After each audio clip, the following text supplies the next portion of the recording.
Heart of hearts, thank you for the beauty that exists even when things are broken. Thank you for the quiet strength and steady peace of the natural world, which I have such easy access to.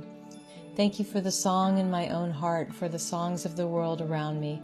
Thank you for the courage and compassion I see in other Americans, often unseen, often unnamed, showing up for one another in ways both fierce and tender.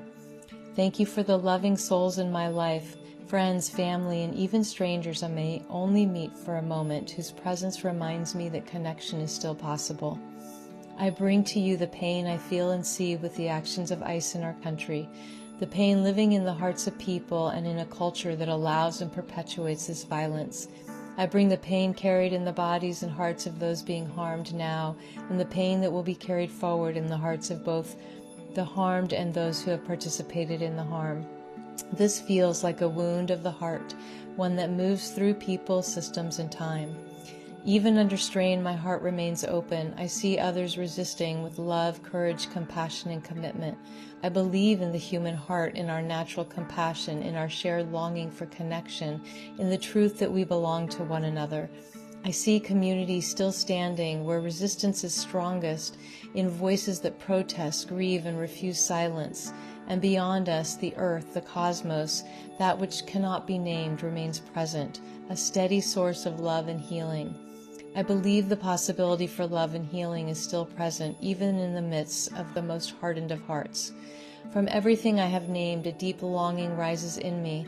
I long from the hearts of all who are impacted by what is happening now to be fortified by you, strengthened without hardening, filled with love so they can endure without losing their capacity for connection and compassion. I long for the hearts of those who are perpetuating this violence, those carrying it out, those shaping and supporting it, to awaken, to see their own loved ones in the eyes of those they are harming, and to remember that we belong to one another. I do not know what needs to heal in them or what wounds need tending, but I ask that whatever opens their hearts be brought to them so that they move forward with love rather than fear. I long for those who turn away in silence to be woken from the numbness, to feel this brutality as they would feel it if it touched their own most loved ones, and to remember their power to shape a more compassionate world. I long for those who resist to be held in safety, their hearts strengthened so they can continue this work without losing themselves, knowing they matter. And I long for those who are suffering most to feel the love of the wider world, to know they are seen, cared for, and not alone.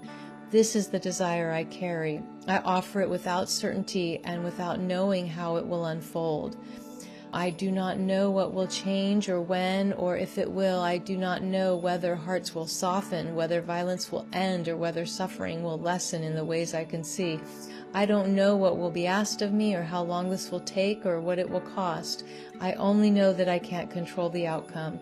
And so I ask for the strength to stay present, even if what I long for does not come to pass. To remain human, to remain connected, and to remain open in the midst of what I can't fix.